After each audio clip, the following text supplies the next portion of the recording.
Agora é a escola de Frankfurt, sociologia, no simulado. Não é muita coisa, eu acho tranquilo. A escola de Frankfurt foi um movimento filosófico, artístico, etc., que ocorreu em 1924 na Alemanha, durante o período dos nazistas. Isso foi um problema, porque eles tinham bases muito fortes nos autores socialistas, Marx, Engels, Lenin. E isso era um problema porque, devido ao regime nazista, eles já não gostavam de pensadores, socialistas ainda mais, então eles estavam duplamente errados por causa disso. Por causa dessa perseguição que eles sofriam, eles fugiram, parte deles fugiram dos pensadores da escola de Frankfurt, que se localizava em um instituto físico, estudo de sociologia em Frankfurt, não lembro agora, mas não tem muita importância, na Alemanha. Então eles fugiram para Nova York. A maioria. Alguns foram pegos e outros se mataram antes de ser pegos, como então vai lembrar o Walter Benjamin. Ele se matou na cadeia porque ele não queria ser pego pelos nazistas. Preferiu o suicídio. Então vamos lá para o que eles diziam. Depois eu vou dar uma pausa e vou escrever sobre os 4, eu acho, principais pensadores da escola. Primeiro tem a teoria crítica. O que era a teoria crítica? Era uma forma de entender os tempos deles, os tempos atuais deles. Porque ocorriam muitas mudanças. Ocorriam muitas mudanças na época. Guerra, revoluções, etc. Então eles queriam uma perspectiva para entender o que estava acontecendo. E a teoria crítica era baseada no quê? Nas ideias desses pensadores. Kant, que era em Kant, por causa do empirismo, eles pensavam que aqueles conflitos estavam existindo no mundo real, no mundo físico, e poderia ser entendido. Então, por isso que Kant dizia, focava nas questões possíveis, ele não estava provando impossível. O espiritual, etc., ele tentava focar nas coisas materiais. Então, Kant foi uma base para a teoria crítica. Hegel foi outra base para a teoria crítica, que falava da dialética, ou seja, tese, antitese e a síntese. Ou seja, você só consegue chegar numa conclusão satisfatória debatendo tal assunto. Um lado, o lado oposto, você vai debater esse assunto e chegar na solução verdadeira. E Marx, o teoria socialista, que ele falava que a classe, o materialismo histórico dialético, era importante. Era importante, por isso que estava na teoria crítica. O que é o materialismo? Materialismo histórico dialético tem parte em Marx. Na real, você tinha contado. Por quê? O que é o materialismo histórico dialético? Ele é basicamente a dialética envolvida na luta de classes.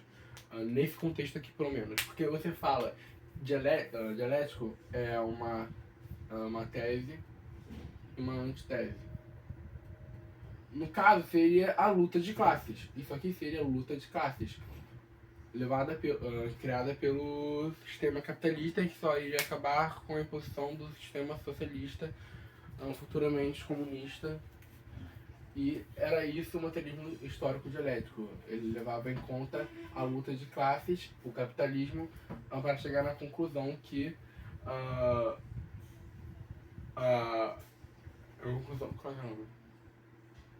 conclusão que a solução para os problemas do mundo era a conversa, o diálogo. E isso tudo era com influência socialista, o conflito de classes. A escola de Frankfurt era muito perseguida por causa disso, dessas ideias socialistas, comunistas, etc. Como se chamar. E também a teoria crítica foi. Alguns pensadores colocavam Freud no meio, psicologia freudiana, do prazer, satisfação, de como isso prendia o homem num sistema capitalista que favorecia tais vícios. Vamos lá. Outra tema importante é indústria cultural. Indústria cultural.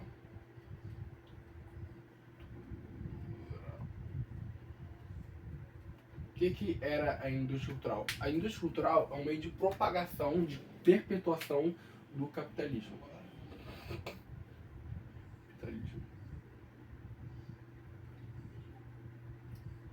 é uma forma de o capitalismo se manter no poder e expandir suas fronteiras. Por quê? A indústria cultural, a gente vai ver mais tarde no Walter Benjamin, eu acho, que é a reprodução em massa de uma cultura pré-programada pelo capitalismo, pelo capital, para influenciar as pessoas, a população sobre esse sistema. No caso, propagandas seria um tipo de indústria cultural. Por quê? Porque está influenciando as pessoas, propagandas, cinemas, cultura. Tudo parte de uma cultura que perpetua o capitalismo. Por quê? Porque isso faz o homem se sentir satisfeito com a vida dele, faz ele aceitar as condições que estão impostas a ele por meio do capitalismo e não faz o questioná-lo o sistema. Então a indústria cultural tira a razão. Por que eu vou querer que o cara pense se eu posso dar aqui todo de mundo beijado pra ele e não tem que pensar em nada porque eu já pensei por ele. Então tira a razão e mecaniza o sistema capitalista. Porque o sistema capitalista na época já era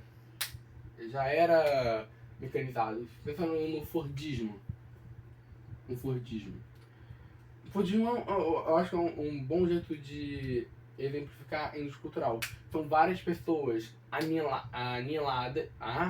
alienadas que estão fazendo o mesmo trabalho repetidamente, mas aceitam viver sobre tal condição sem questionar.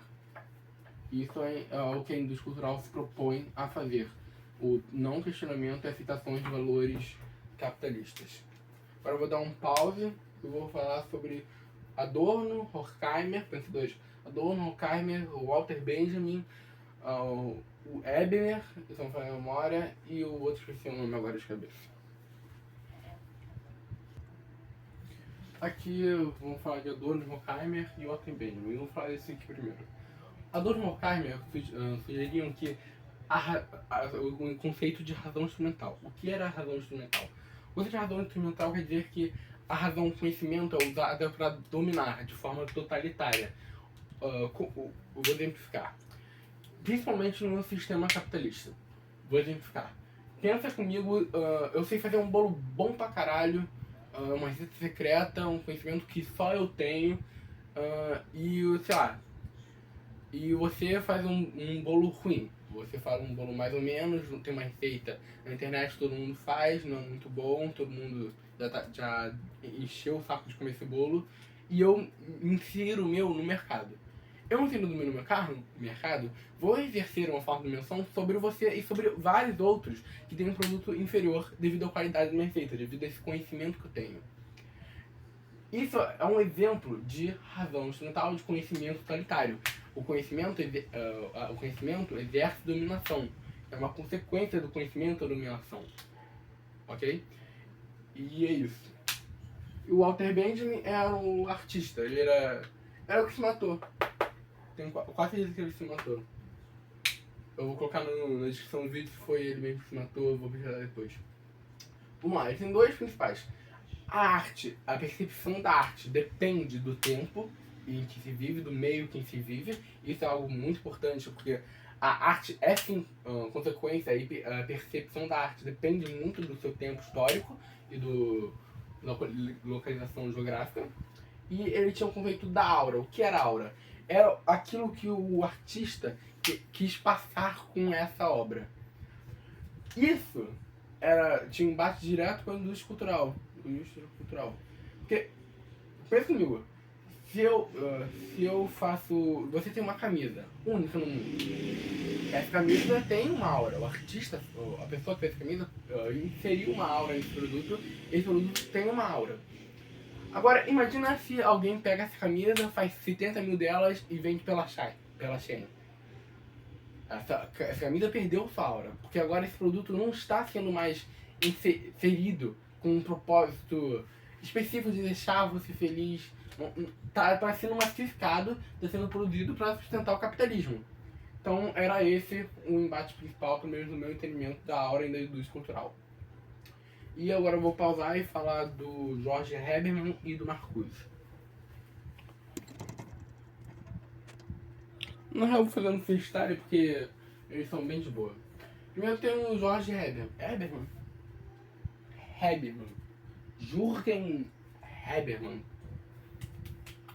Ele tinha a ideia deles era: a verdade só consegue ser obtida a partir do diálogo. Então a verdade intersubjetiva é adquirida a partir do diálogo. Você só consegue chegar na razão, no conhecimento, a partir do diálogo entre pessoas, com teses opostas, a dialética aí, com teses opostas, a partir do diálogo e a partir de ideias opostas, você chega numa verdade que seria útil para as pessoas. É por isso que ele acha que a democracia, porque é o que a democracia é, precisaria de contato, de ideias discordantes, para você poder debatê-las e chegar no conhecimento satisfatório.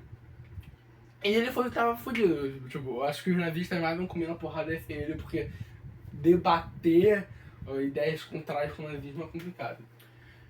E o outro é um Marcuse, é um escroto, Herbert Marcuse. O que ele propõe? Ele propõe duas ideias. A primeira era do homem unidimensional. Homem unidimensional. O que era isso? Era aquele homem. Pensa na linha de produção de uma fábrica. Essas pessoas só sabem fazer uma coisa, elas estão isoladas. É isso que ele chama de homem unidimensional. É alguém sem perspectivas, que aceitou sua posição na sociedade, no sistema como está. É alguém que acostumou-se e não ganha para dizer, mas está acostumado a fazer aquilo e não quer questionar o sistema. Isso é um homem unidimensional. No caso, essa pessoa seria incapaz de criticar a opressão que a gente está sofrendo, porque ela está acostumada com aquilo, ela aceita aquilo, por isso ela não questiona a opressão e o sistema continua se mantendo no poder. E essa é a ideia do Herbert Marcuse. Se não falo de memória, ele tinha influência de Freud também, era esse aqui principalmente, que pelos prazeres que ele tinha, ele satisfazia com o pouco que havia naquele sistema. Se não falo de memória é isso, não tenho muita certeza. Isso. Acabou a escola de Frankfurt.